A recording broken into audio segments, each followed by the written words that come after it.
So I'm recording this in December 2021, and the Christmas and holiday period can definitely be stressful and cause anxiety for a lot of people.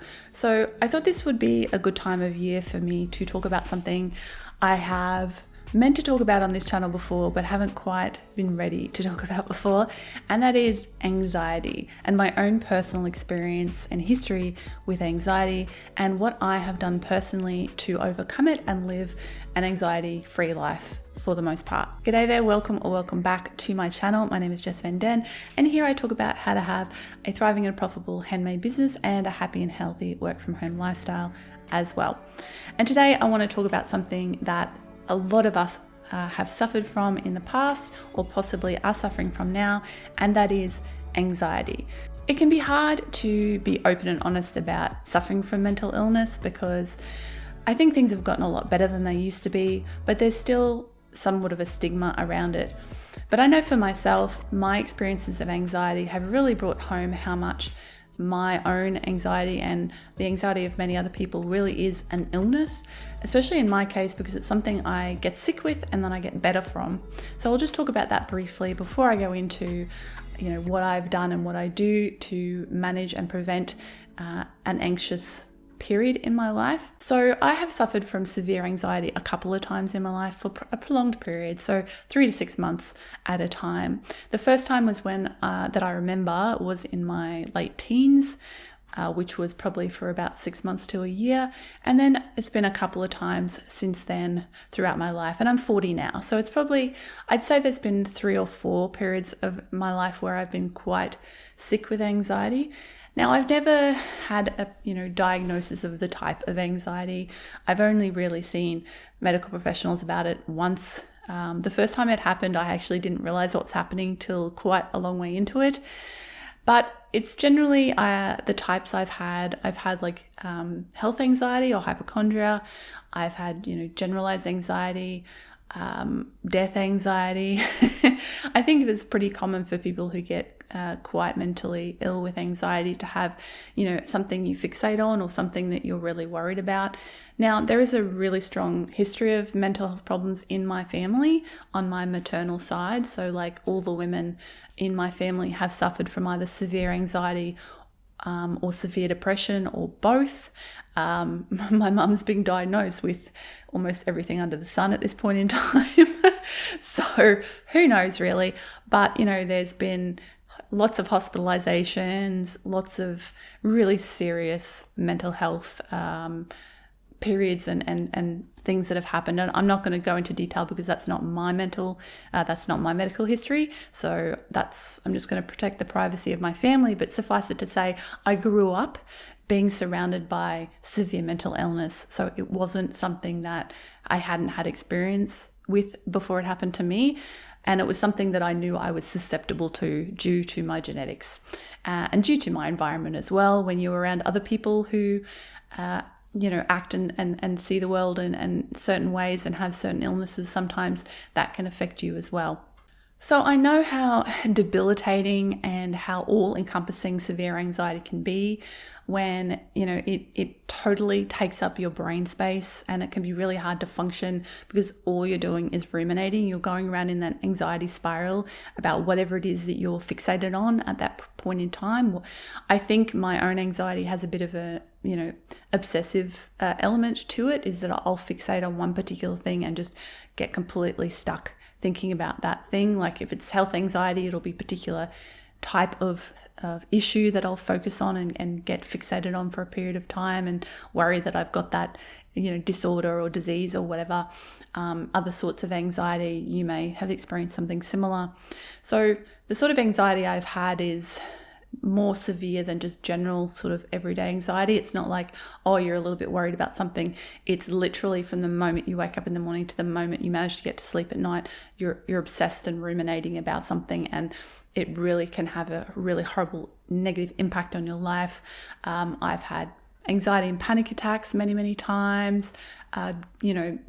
there's a sensation, like a dissociation type of sensation you can have as well, where you feel like you're kind of either underwater or the world's not quite real around you. So all of these sorts of things I have experienced myself, and I know how unpleasant they are. Now, one thing I was always really strong about is that I knew and I learnt that I had some power here. I've never been somebody who saw my anxiety as something I had no control over. Now, I know you don't necessarily have control directly over the anxiety itself, but you do have control around other aspects of your life. And growing up seeing, like I said, the women in my family really suffering horribly, and the people around them as well suffering horribly because of this anxiety and depression, I was determined that it wasn't going to get me and it wasn't going to affect me. And so when it did, I was like, okay, what can I do about this? And I dove into learning about how to manage and prevent anxiety and depression in my own life. And basically my entire life has been designed and aimed towards creating a life for myself that minimized the potential for anxiety and depression in my life. So that was a really strong motivator for me to work out the life that I have now and actually get to this point, because I really wanted to make sure that I didn't spend my entire life battling mental illness the way some of the people in my family have. So I think an important part of overcoming it is believing you can overcome it. Now, you might not be able to do it by yourself. You may need medical help. And like I said, I'm not a doctor. I am not a psychologist. Myself personally, I've pretty much DIY'd my recovery from my bouts of anxiety, because honestly, I've seen how others in my family have suffered and how they haven't necessarily always been helped by the medical establishment. Sometimes they have, but sometimes they haven't. And I was going to be my own advocate and decided that I was going to figure out what was going to work for me, and I was going to look at the research and I was going to look at what was out there, what potentials were out there, and decide what was going to be best for me. So I know for some people, medication is incredibly important and incredibly valuable. Myself, the only medication I've ever used is like Valium to get through a long haul flight, because that's one of my triggers, is being stuck in a metal tube in the sky for 18 hours. Is not something I enjoy, and it really does not agree with me. I can handle short haul flights, a couple of hours, it's okay. But for some reason, there's something about those long haul flights that just really triggers my anxiety. So I was like, you know what? I'm just going to get some Valium, take it before the flight, and it makes all the difference, because it doesn't allow my body to get all, elevated and anxious. And then by the time I get off the flight, it's worn off and I'm fine and I can move on with my life. But I don't use day-to-day anti-anxiety medication myself. I use lifestyle methods to manage my anxiety. So that's what I'm going to talk about now. So 2 of the most important things I've ever done to manage my anxiety and prevent it is regular exercise and giving up caffeine. So let's talk about those 2 things. Number 1, I read a book that totally changed my life when it came to exercise, and it's called Spark. I'm going to put a link to it in the description. The reason it changed my life is because it taught me how exercise affects your brain and your mental health, and how incredibly powerful exercise is to improve your mental health. There are some studies showing that it's just as effective as some antidepressants for people who are suffering from depression. So it's really powerful stuff. And so that was the thing that turned me into a pretty much everyday exerciser, and that has made an enormous impact in my life. I would never go back to not exercising regularly. And honestly, when I don't exercise for a period of time for whatever reason, I really do notice the difference. So that's the number 1 thing. Number 2 is caffeine. And this was actually kind of an accident, because I was one of my comorbidities with one of my severe anxiety periods was really bad gastroenteritis, reflux and things, because your brain and your gut are all very connected. And for me, especially whenever I get anxiety, I get digestive issues as well. And one of the things you have to do when you have bad reflux is give up caffeine, because it affects you badly. And I did that, and it was amazing. Like, it was horrible. For the first few days, I had like the withdrawal period. But after that, it's so much better. So much better, because caffeine is a stimulant, and if you are anxious, the last thing you need in your system is a bloody stimulant. So by giving that up, it really just decreased my levels of anxiety and agitation that honestly I did not even realize were there, because I'd been drinking tea and coffee since I was in my early teens. So I hadn't ever experienced adult life without caffeine, and it has been incredibly, incredibly powerful. I've only accidentally drunk proper coffee once since then, and wow, that stuff is powerful. You don't realize how powerful it is until you don't use it anymore, and then you accidentally do, and then you're awake at 11 o'clock at night and you don't understand why you just can't sleep, and you're really, really, really awake. Yeah. So if you do suffer from anxiety, maybe try giving up caffeine. Honestly, it's one of the best things I could have ever done for myself, and I do not miss it at all. Occasionally I'll have like a decaf coffee because I actually really like coffee, like the taste of it. And of course I'll still eat some dark chocolate, but I'm really careful that I only eat small amounts so that I'm not putting too much caffeine in my system, basically. Okay, so some other things that I have done is I make sure to eat as healthy as I possibly can, like not eating too much sugar and stimulants, again, things like that. I try to make sure I get enough sleep, because I am a grumpy person when I do not get my sleep, and it does not help my brain function. So I'm really careful to get enough sleep. Also, having something in your life, like I'm the sort of person, and I think most people are like this, honestly, is you need something that gives you a little bit of a challenge, and you need something to look forward to. Like there's always, you want to have something in your future that you're working towards, and something that you're looking forward to, something that gives your life some sort of meaning or purpose and structure and direction. Because I think, especially if you fall on the depression side of things, which, I have experienced as well, just not as severely, it's really important to have this meaning in your life. And I believe the meaning in your life is what you make it. The purpose is what you decide it is. And so by having something that you are doing in the world, or something exciting that you're looking forward to and working towards, for me, and I think for most people, that's a really powerful thing as well. And going along with this is having meaningful work. So like I said, I've designed my life so that I do work that I enjoy, like making these videos for you, hopefully helping other people live better lives and be happier and more fulfilled.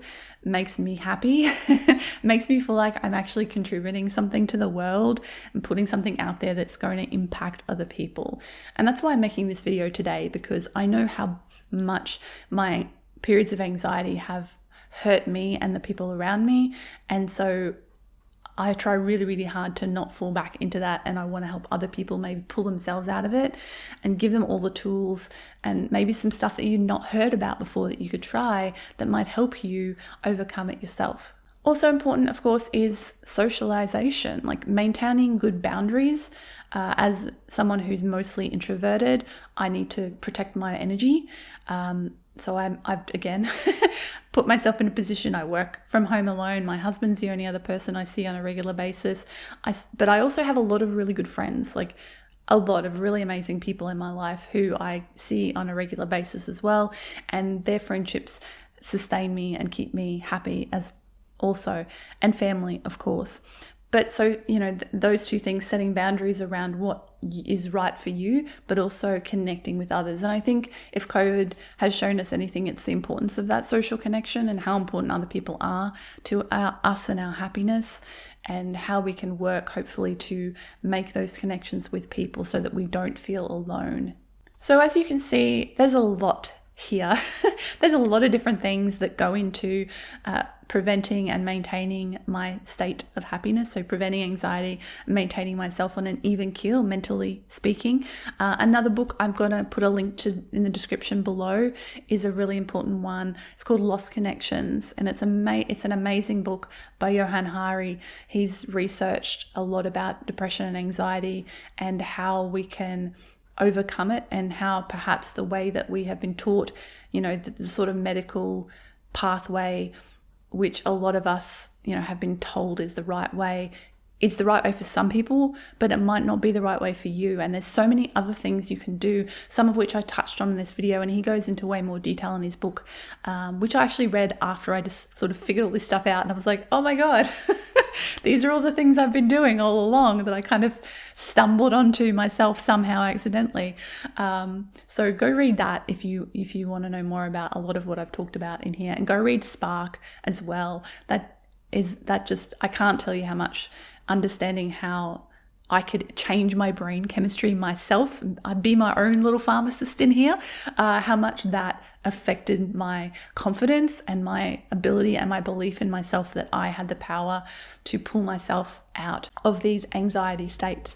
And, you know, it might happen to me again. Something might happen in my life that knocks me off course, knocks me off balance, and I end up back in that position again. But if I do, then at least I have all of these tools and all of these strategies that I can employ in order to bring myself out of it. And I think once you've done it once, and I've done it a few times now, once you've managed to bring yourself out of that, it's incredibly empowering in a true sense of the word, because you feel like you have some power and you realize that it's not just completely, you know, at the mercy and the whims of whoever the hell knows. Like mental, and obviously I'm talking about a particular type of anxiety and depression here. There's so many different mental disorders and mental health issues out there. I'm not saying these things are going to work for everybody. They've worked for me and they might work for you. But I don't think any of these things are going to hurt anybody. You know, they're all things that are going to improve your life no matter what. So maybe give some of them a go and see if they help you, especially if you are someone who is in a place of anxiety at this point in your life. Maybe try some of these strategies, read some of these books, and see if it is something that will help you to move into a better place. Thank you so much for watching. I hope you got something valuable out of this video today. I'll be back again next week, as always, with another video, and bye for now.